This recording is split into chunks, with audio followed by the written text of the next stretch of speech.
আগে পুরান ঢাকার সীমিত কিছু মানুষ এই স্কেটিংটা করতেন, তখন আমাদেরকে ডেকে নিত ওরা, আপনি আমাকে ফুটবল খেলা শিখাবেন, আমি আপনাকে স্কেটিং শিখাবো। পাসপোর্ট ছাড়াই চলে যাই বেনাপোল বর্ডার দিয়ে। প্রথম খুব নার্ভাস হয়ে যাই, ইন্ডিয়াকে হারিয়ে আমি পদক নিয়ে যাচ্ছি। এখনো পাইপলাইনে প্রচুর খেলোয়াড় আজাদ স্কেটিং ক্লাবে। আমি যখন শুরু করি তখন ফ্যামিলি থেকে খুব চাপে ছিলাম যে ক্রিকেট ফুটবলের মতো আমাদের স্কেটিংটার নামও ফেডারেশনের ফান্ডে অত টাকা থাকতো না, খেলার সুযোগ পেয়েও আমরা যেতে পারিনি। ডিভাইসের যে সবল একটা থাবা, এর থেকে যদি আপনি বের হতে, আপনার স্পোর্টস ছাড়া বিকল্প নেই। 2 বছরের পর থেকে 72 বছর বয়স পর্যন্ত আমার আজাদ স্কেটিং ক্লাবের খেলোয়াড় আছে। এটা কি মানুষ প্রফেশন হিসেবে নিতে পারে? প্রথম দিন আইসা 2 ঘন্টার মধ্যে সে একা করার মতো উপযোগী হয়ে গেছে। কোরআনে হাফেজ, তাদের জন্য আমরা ফ্রি করে দিয়েছি। অটিজম শিশুদের জন্য এটা 1 নাম্বার চিকিৎসা। বাংলাদেশে কয়েকজন আছে, যদি মনে করেন যে আমাদের নামটা না জানে, তাইলে ভাববেন যে সে কোনো ভালো কোনো খেলোয়াড় না। আসার পর শুনি আমার ভাই মারা গেছেন আর কি। ভাইয়ের লাশটাও দেখতে পাইনি।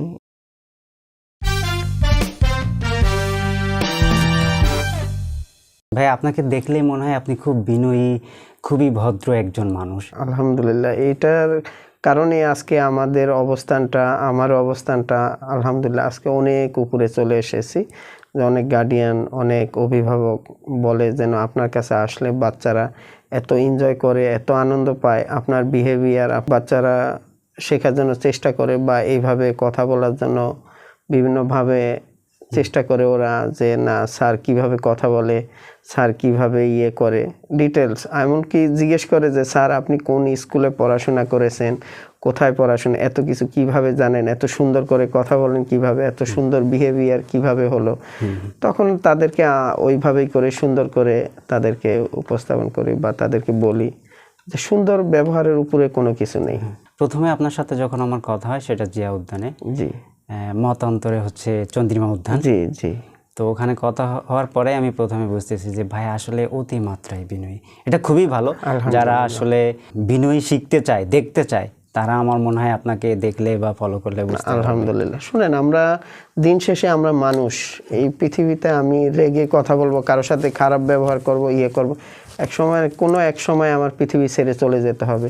কখনো যেন শোনে যে আমি যখন থাকবো না এই পৃথিবীতে, তখন যেন কেউ বলে যে না, এই লোকটার কথা, এই লোকটার বিহেভিয়ার, এই লোকটার অ্যাটিটিউড যেন কেউ কষ্ট না পায়, কেউ যেন আঘাত না পায় আমার কোনো ব্যবহারে, আমার কোনো কথায়, আমার কোনো বিহেভিয়ারে, আচরণে। হ্যাঁ, এই জন্য চেষ্টা করি সুন্দরভাবে কথা বলে। সুন্দর কথা বলতে, সুন্দর বিহেভ করতে তেমন কোনো কিছু লাগে না, কিন্তু শুধু ইচ্ছা যদি সে চেষ্টা করে, তাহলে অবশ্যই সবার সাথে সুন্দর, সে যে কেউ হোক, ছোট হোক বড় হোক, যে কোনো ইয়ে হোক, হ্যাঁ একটু চেষ্টা করলে কিন্তু সুন্দর বিহেভটা করা যায়। বাংলাদেশে আসলে অনেক ধরনের খেলাধুলা, বিভিন্ন স্কিল নিয়ে মানুষ এখনকার সময় শিখতেছে আর কি। তো স্কেটিং হচ্ছে তার ভিতরে ওয়ান অফ দেম। আমি খুব রিসেন্ট প্রফেশন স্কিল নিয়ে কাজ করতেছি, ডকুমেন্টারি করতেছি। সুন্দর। পাশাপাশি এটাও তো স্কেটিং আমার একটা ভালো লাগার বিষয়, যেহেতু আমাদের ছোটবেলায়, আমি যখন ছোট ছিলাম তখন স্কেটিংটা ওইভাবে ছিল না। শহরে থাকতে পারে, বাট গ্রামে ছিল না। তো একটা ভালো লাগা কাজ করে, সেই থেকে আগ্রহ নিয়েই আসলে পডকাস্টটা শুরু করা আর কি। তো আলহামদুলিল্লাহ, সুন্দর আপনার উদ্যোগ, মহৎ উদ্যোগ। এইরকম মহৎ কাজগুলো যেন আরো আগায় নিতে পারেন, আরো ভালো কিছু ইয়ে করতে পারেন, এই জন্য অবশ্যই আমাদের দোয়া থাকবে, আমার ভালোবাসা থাকবে আপনাদের এই ইয়ের প্রতি। ইটস মাই প্লেজার, খুবই ভালো লাগলো। এখন বর্তমান স্কেটিং এর অবস্থা কি বাংলাদেশে? আলহামদুলিল্লাহ, বর্তমান স্কেটিং এর অবস্থা খুবই ভালো। যেমন আমাদের সময় অত বেশি খেলোয়াড় ছিল না, আমরা প্রায় অনেক আগে 95, 6, 7 এরকম টাইমে আমরা স্কেটিংটা ইয়ে করি।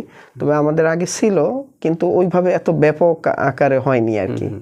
আমরা আগে পুরান ঢাকার সীমিত কিছু মানুষ এই স্কেটিংটা করতেন। আর এরপরে আমরা যখন আসি, আমার বাড়ি শরীয়তপুর, ভেদেরগঞ্জ, মহিষার গ্রাম আমার। ওখান থেকে যখন ম্যাট্রিক পরীক্ষা দিয়ে আসি, ধানমন্ডি 15 নাম্বারতে আসি, ওখানে ভাইয়ের বাসায় উঠি। তখন ভোরবেলা ওই আবাহনী মাঠে ফুটবল খেলতে আসতাম। তখন ওই ন্যাশনাল টিমের খেলোয়াড়রা প্র্যাকটিস করতো, তো পাশে আমরাও থাকতাম। তখন আমাদেরকে ডেকে নিত ওরা ফুটবল খেলার জন্য। তো ফুটবলের প্রতি খুবই ইয়ে ছিল। তো ওই সময় এক ভদ্রলোক, আমার যে শিক্ষাগুরু যাকে বলে, সে এসে বলে যে আপনি এত সুন্দর ফুটবল খেলেন, আপনি আমাকে ফুটবল খেলা শিখাবেন, আমি আপনাকে স্কেটিং শিখাবো।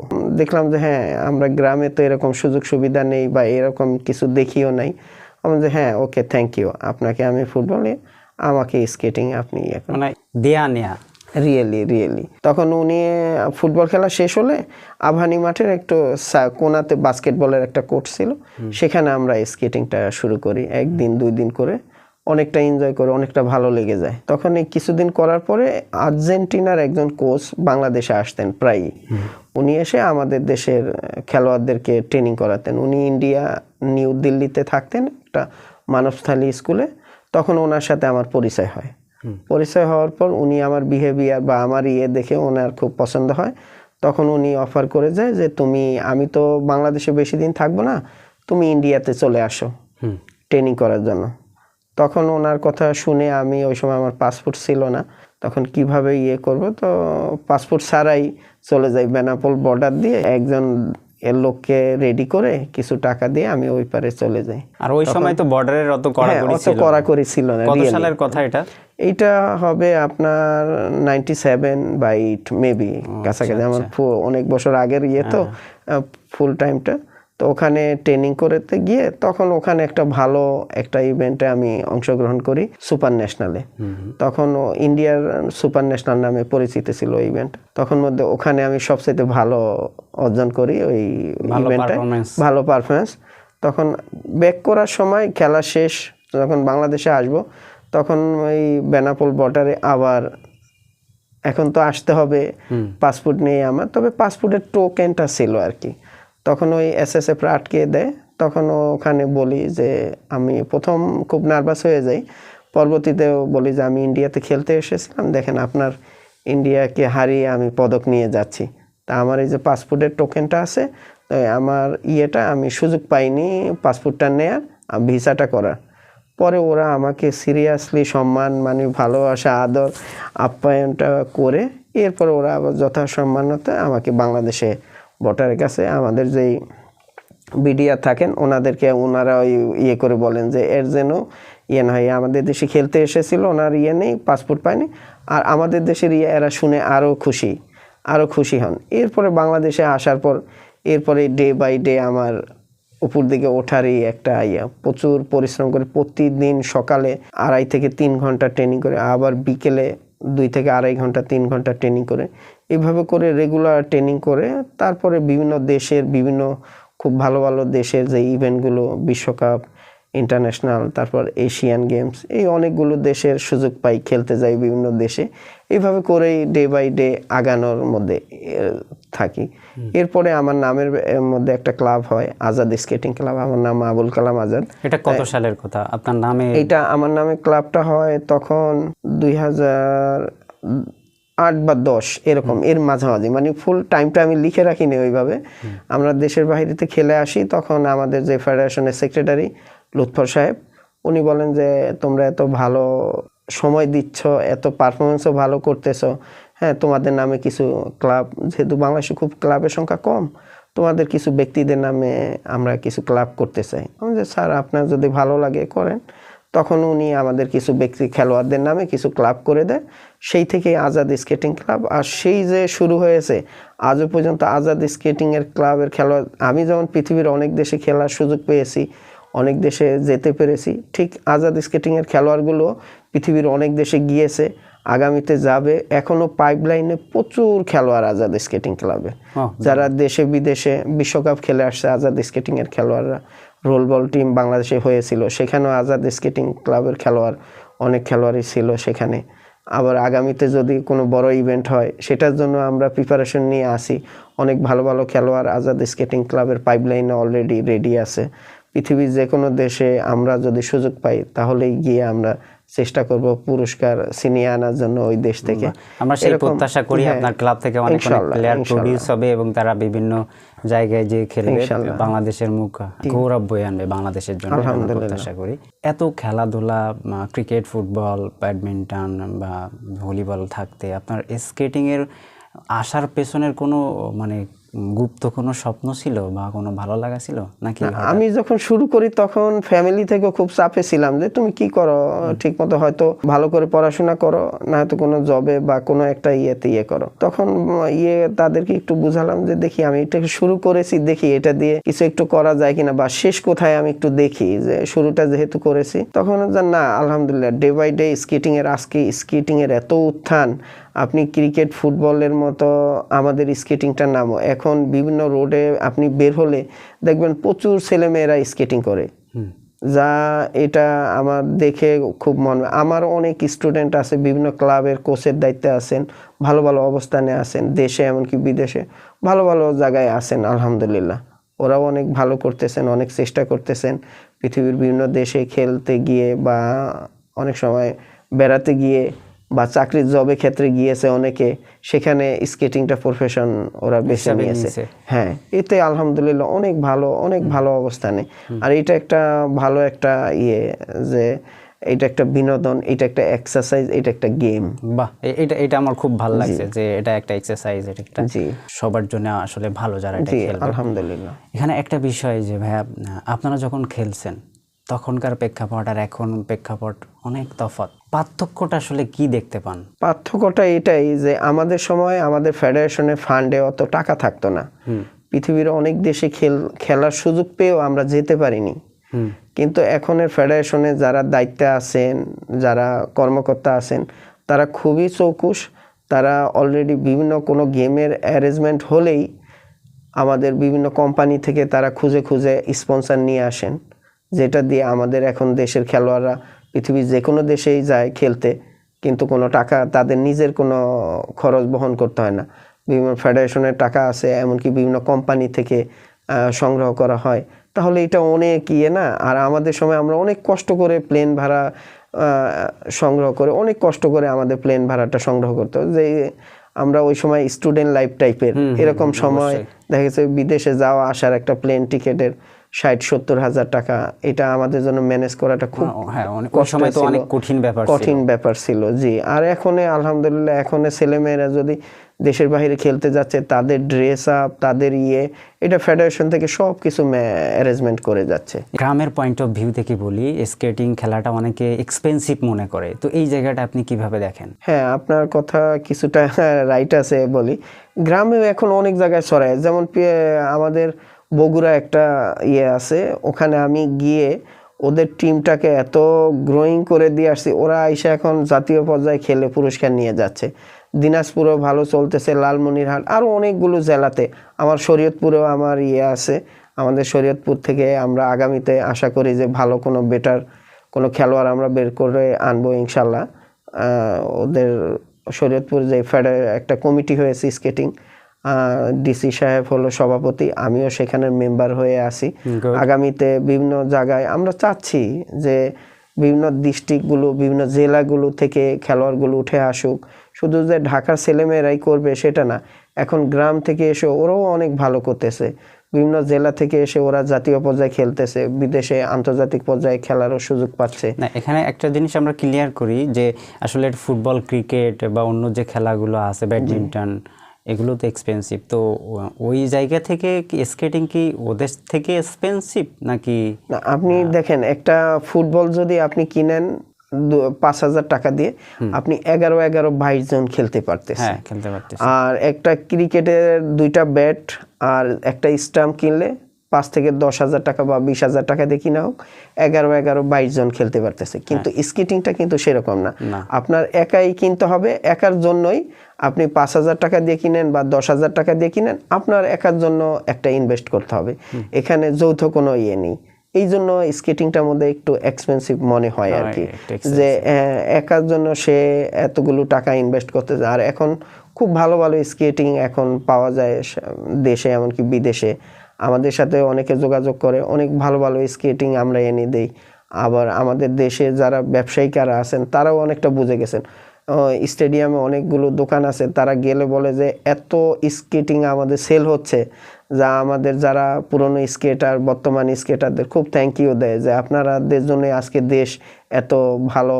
তারপরে আরেকটা হলো যে আপনি বর্তমান প্রেক্ষাপট দেখবেন যে নেশার যে সবল একটা থাবা, ডিভাইসের যে সবল একটা থাবা, এই থেকে যদি আপনি বের হতে আপনার স্পোর্টস ছাড়া বিকল্প নেই।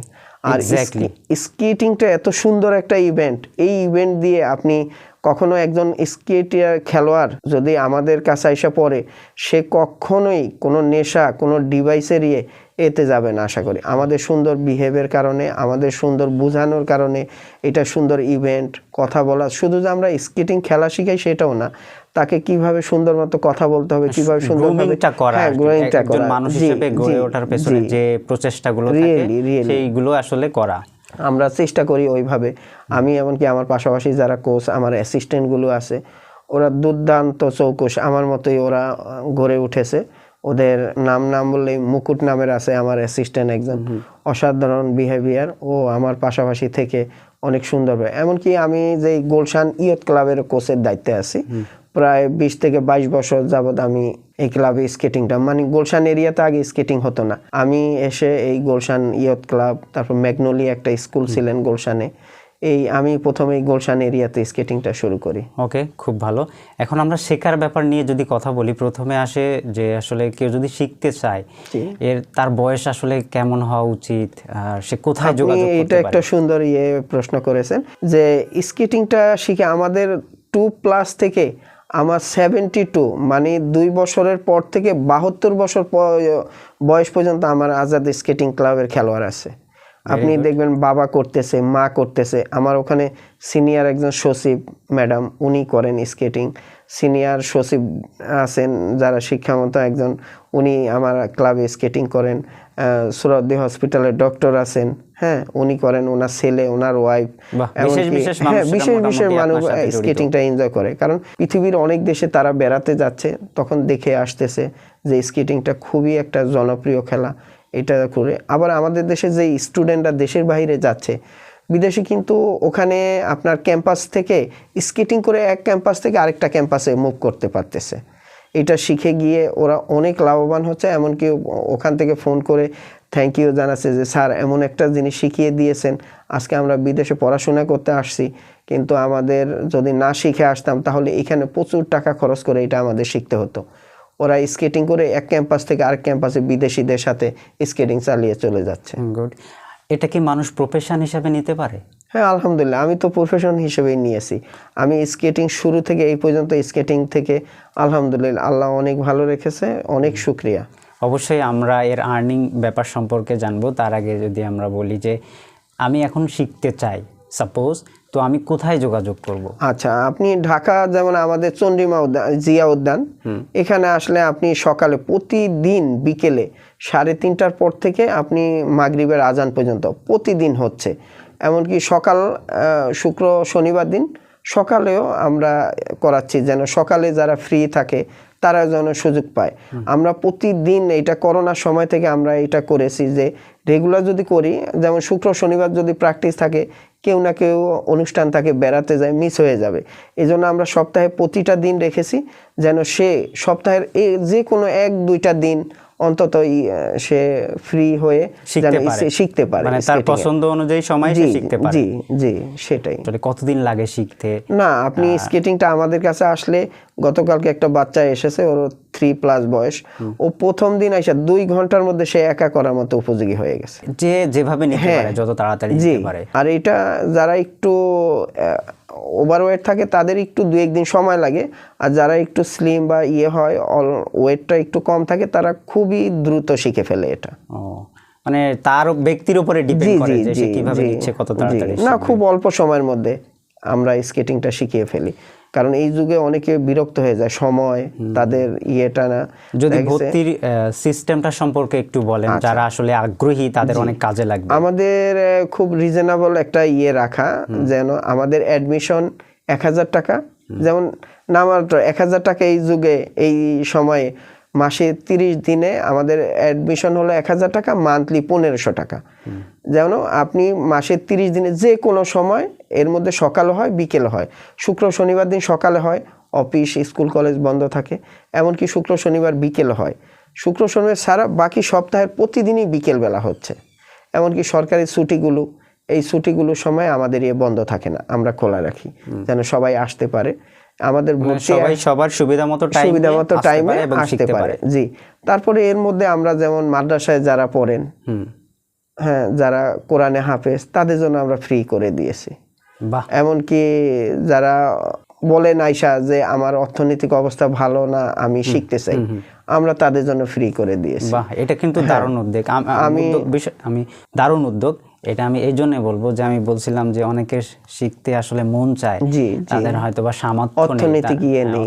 আমরা চেষ্টা করি অনেকভাবে যে একজন যে তার আগ্রহ, কারণ আমি যখন ট্রেনিং করে কয়েক হাজার লোক বসে থাকে মাঠে চারিদিকে, তখন অনেকে যাওয়ার সময় অনেকের ভালো মন্দ বলে যায়, বলে যেন আমরা তখন আমরা চেষ্টা করি। তারপরে অটিজম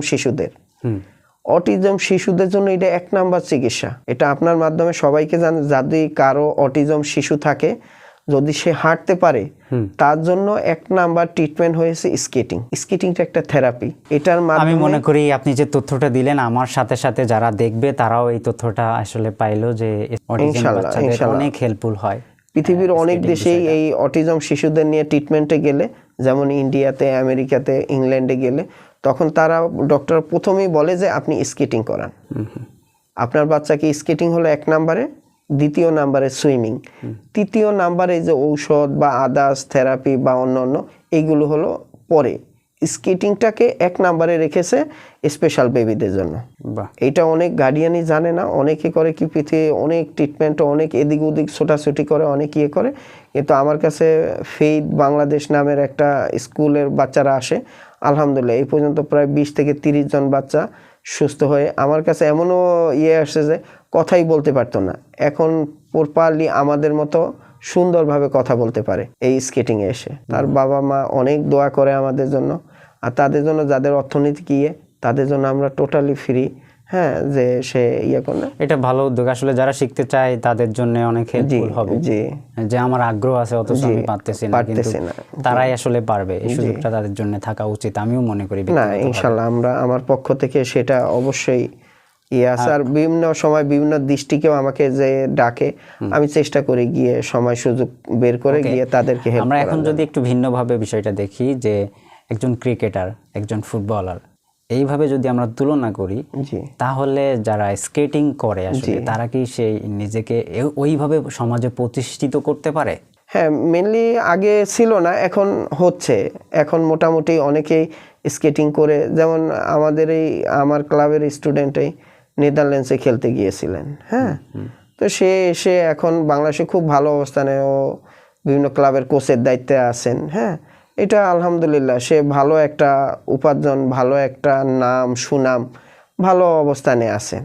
হ্যাঁ, ক্রিকেট ফুটবল, হয়তো ক্রিকেটে শত শত কোটি টাকা আছে ফেডারেশন, তারা যেইভাবে দিতে পারে, আমাদের স্কেটিং থেকে ওইভাবে না হলো আলহামদুলিল্লাহ। এটা কি সরকারি কোনো মানে মন্ত্রণালয়ের আওতাভুক্ত? হ্যাঁ, এটা ক্রীড়া মন্ত্রণালয়ের আওতাভুক্ত। ক্রিকেট কত সাল থেকে অ্যাড হইছে? এটা প্রায় মানে আনুমানিক আর কি, আপনি আজ থেকে প্রায় 25 বা 30 বছরের কাছাকাছি, 82 বা 85, হ্যাঁ 30-35 বছর এরকম। আমার প্রপার ডেটটা আমার মনে নেই। আর সেই ফেডারেশনে আমার এই যে আজাদ স্কেটিং ক্লাবের কথা বললাম, সেখানে আমার এই ক্লাব অ্যাপিলেশন করা, মানে রেজিস্ট্রেশন করা। এই জন্য আমাদের এই ক্লাব থেকে যদি দেশের বাইরে কোনো খেলা হয়, ন্যাশনাল ইভেন্ট হয়, তখন আমরা ওখানে অংশগ্রহণ করি আজাদ স্কেটিং ক্লাবের নামে। তখন এই পৃথিবীর বিভিন্ন দেশে গেলে সেখানেও এই ফেডারেশনের মাধ্যমে আমাদের যেতে হয় আর কি। এটা কি এখন ঢাকা কেন্দ্রিক আছে নাকি ঢাকার বাইরে? আপনি প্রথমে বলতেছিলেন যে আমরা বিভিন্ন জায়গায় করার চেষ্টা করতেছি, তো সেই ক্ষেত্রে জায়গায় এখন বিভিন্ন জেলাতে অনেক ভালো অবস্থান। বিভিন্ন জেলাতে ময়মনসিংহ, তারপরে দিনাজপুর, বগুড়া, লালমনিরহাট, হ্যাঁ বিভিন্ন শরীয়তপুর, হ্যাঁ বিভিন্ন জায়গায় আলহামদুলিল্লাহ অনেকটা, খুলনাতে, সিলেটে, মানে প্রান্তিক মানুষের কাছে পৌঁছে গেছে। হ্যাঁ, এখন আমি এখানে একটা কথা অ্যাড করি, আমি ব্যক্তিগতভাবে ভাবতাম যে স্কেটিং তারাই করে যারা মোটামুটি সম্ভ্রান্তশালী, যারা ওটা অ্যাফোর্ড করতে পারে, ওই ধরনের মানুষজন। কিন্তু আপনার কথায় আমার বিষয়টা ক্লিয়ার হয়েছে যে না, এখানে সব ধরনের মানে বাচ্চারা বা যে কোনো বয়সের মানুষ বা গ্রামে প্রত্যন্ত এলাকায় থাকলে সে যদি চায় তাহলে সে এটার সাথে ইনভলভ হতে পারে। আর স্কেটিংও এখন খুব রিজনেবলের মধ্যে চলে আসছে। কেউ 2 থেকে 3,000 টাকা, 5,000 টাকা, 7,000 টাকা বা 10,000 টাকার মধ্যে একটা স্কেটিং পেয়ে যাবে ভালো মানের। তো খুলনায় নতুন একটা আবাসিক হয়েছে আর কি, পার্ক। তো যাওয়ার পর দেখি ওখানে স্কেটিং করতেছে মিনিমাম 1 থেকে 150 মানে কি বলা যায় খেলোয়াড়। খালি ওখানে যে আমার নামটা খুবই ভালো লাগছে, যে জিজ্ঞেস করতেন যে আপনি কি আজাদ নামের কাউকে চিনেন কিনা। আমরা স্কেটিং এ আমরা বাংলাদেশে কয়েকজন আছি, যদি মনে করেন যে আমাদের নামটা না জানে তাইলে ভাববেন যে সে কোনো ভালো কোনো খেলোয়াড় না।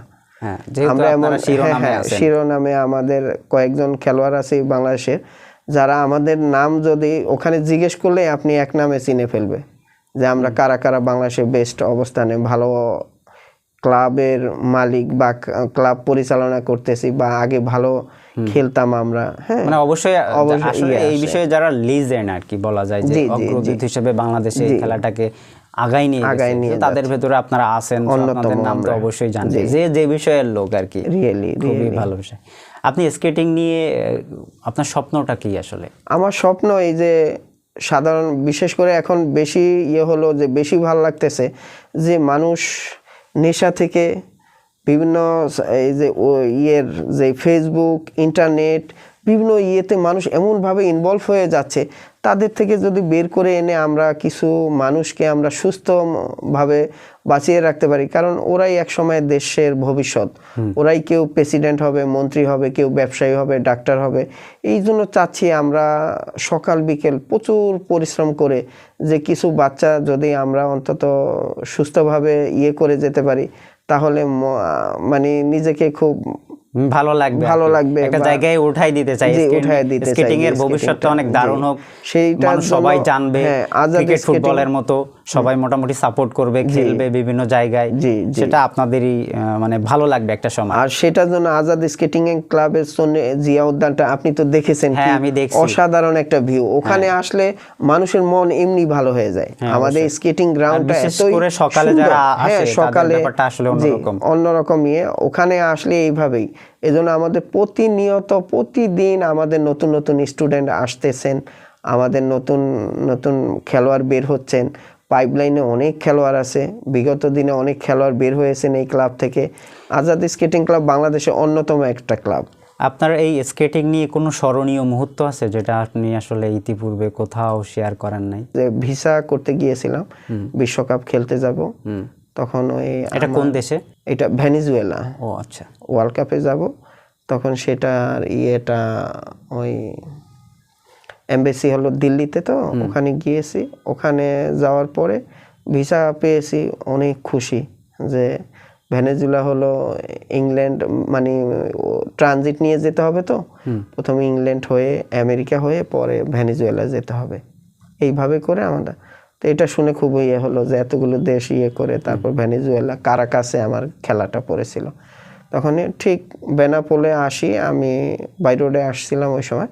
আসার পর শুনি আমার ভাই মারা গেছেন আর কি। হ্যাঁ, তখন খুব এত বড় একটা ইভেন্টে যাব, হ্যাঁ, তখন খুব কষ্ট পেয়েছি যে এটা খুব হয়েছে আমাকে, যে আর আমি ভাইয়ের লাশটাও দেখতে পাইনি এই কারণে।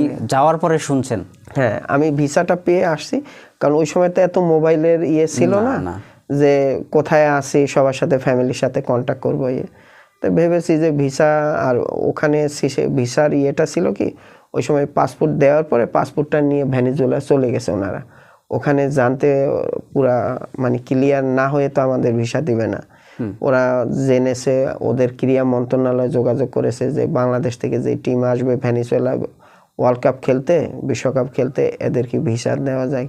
ওনারা ডিটেলস ক্লিয়ার হয়ে তারপরে করে, এতে প্রায় 15 দিনের মতো লেগে যায়। সেই 15 দিনটা আমার দিল্লিতে থাকতে হয়। এই লং টাইম থাকার পরে ভিসা ঠিকই আলহামদুলিল্লাহ পাই, কিন্তু পরে এসে এই একটা দুর্ঘটনা আর কি আমার। এখন আপনার দুঃখের একটা ঘটনা শুনলাম, স্মরণীয় ঘটনা শুনতে চাই। সব থেকে ভালো একটা ঘটনা বলেন যেটা আপনাকে ভালো। প্রতিটাই আমার প্রতি মুহূর্তে এনজয় করি আমি। স্কেটিংটা দেশের বাইরে গিয়েছি সেই সময় ব্যতিক্রম আনন্দ। এখন প্রতিটা বাচ্চা, ছোট ছোট শিশু, তাদেরকে আমি প্রতিনিয়ত স্কেটিং শেখাচ্ছি। হ্যাঁ, এটা মানে প্রতিদিন আমি আনন্দ করি, প্রতিদিন এনজয় করি যে আমার কাছে এতগুলো বাচ্চা আসতেছে, বাবা মারা কত কষ্ট করে সময় বের করে। বর্তমান প্রেক্ষাপট তো বোঝেন যে সময়টা বের করা খুবই কঠিন ব্যাপার। তার মধ্যে যে তারা এত করে নিয়ে আসতেছে আমাদের আজাদ স্কেটিং ক্লাব, মানে ঢাকার মধ্যে বাংলাদেশের মধ্যে অন্যতম ক্লাব হলো আমার নামের পেজ, এই ক্লাবটা আজাদ স্কেটিং ক্লাব।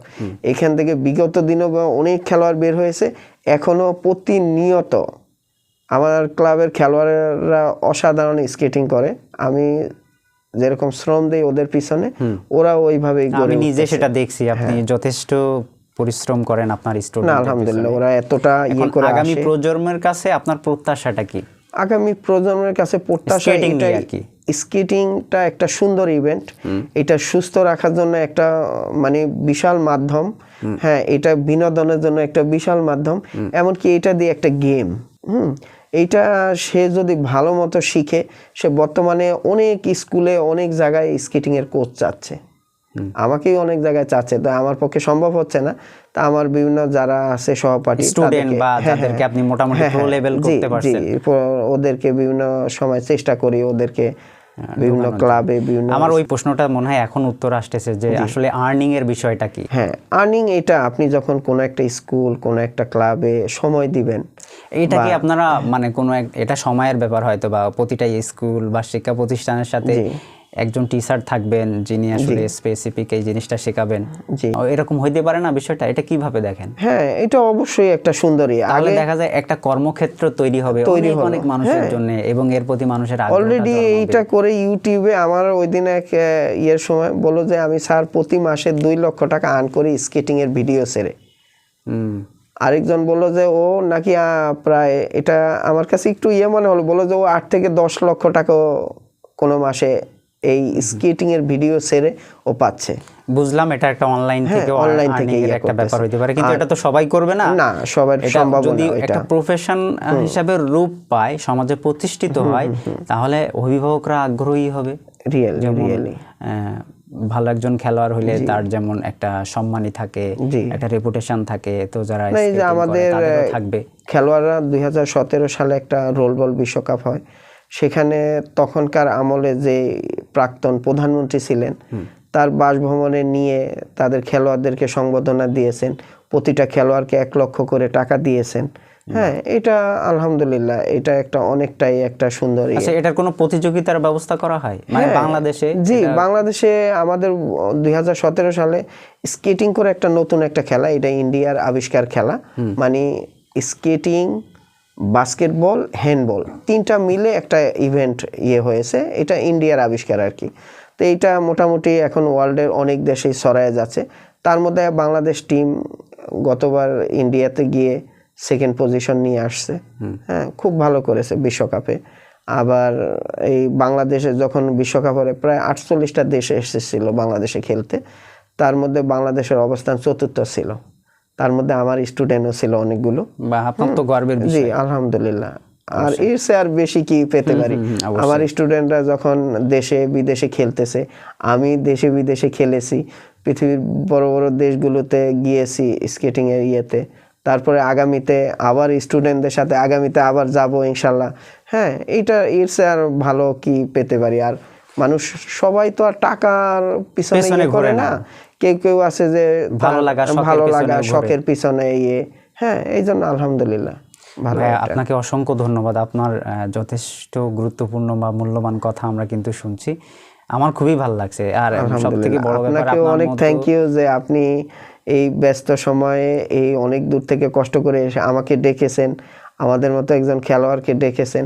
আমরাও চাই যে আপনাদের মাধ্যমে এরকম বিভিন্ন খেলোয়াড়, বিভিন্ন কোচ এদেরকে ডেকে এনে এরকম বিভিন্ন চ্যানেলগুলো যদি করে, তাহলে অনেকে জানতে পারে। হ্যাঁ, এক্স্যাক্টলি, আমার জায়গাটা ঠিক ওই জায়গায়, আমি সব বিষয় নিয়ে আসলে কাজ করার চেষ্টা করতেছি। সব কিছু করলে আপনাদেরও আমাদের পাশাপাশি আগায় আসতে হবে। বিভিন্ন মিডিয়া, বিভিন্ন চ্যানেলগুলো যারা আছেন, তারা যদি একটু আগে আসেন, তাহলে গ্রামগঞ্জ, এখন তো ইন্টারনেটের যুগ, একদম অত্যন্ত অজপাড়াগায় পর্যন্ত পৌঁছে যাচ্ছে আপনার আমার কথাগুলো বা অন্য যে ইয়েগুলো, এতে অনেকে উপকৃত হবে। যেমন অটিজম শিশুদের কথা বললাম, এটা অনেকে জানেই না।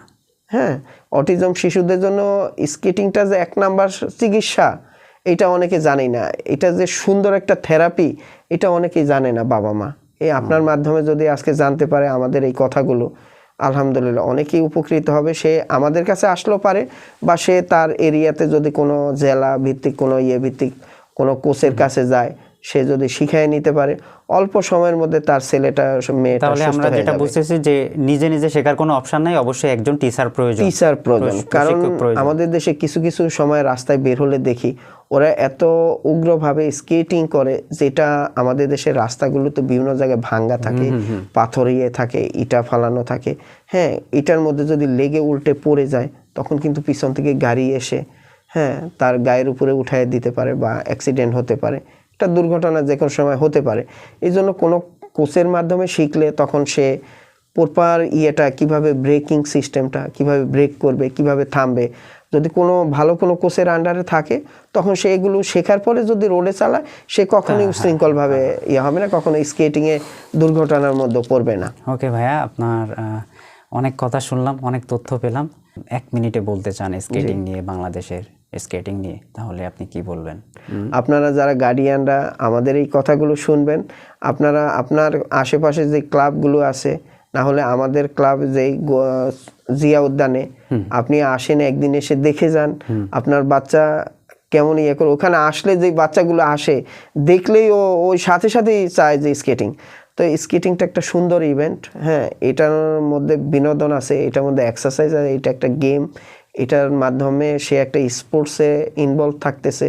সে তার কোনো টেনশন থাকবে না যে তার বাবা মা যে না আমার ছেলেটা ভবিষ্যতে কোনো নেশার মধ্যে যাচ্ছে কিনা, ফোকাসটা ঠিক থাকবে, সে টাইম মতো পড়াশোনা করবে, টাইম মতো ঘুম আসবে, টাইম মতো খাবে, এই রুটিন মতো চলে আসবে এই ইভেন্টটায় আসলে।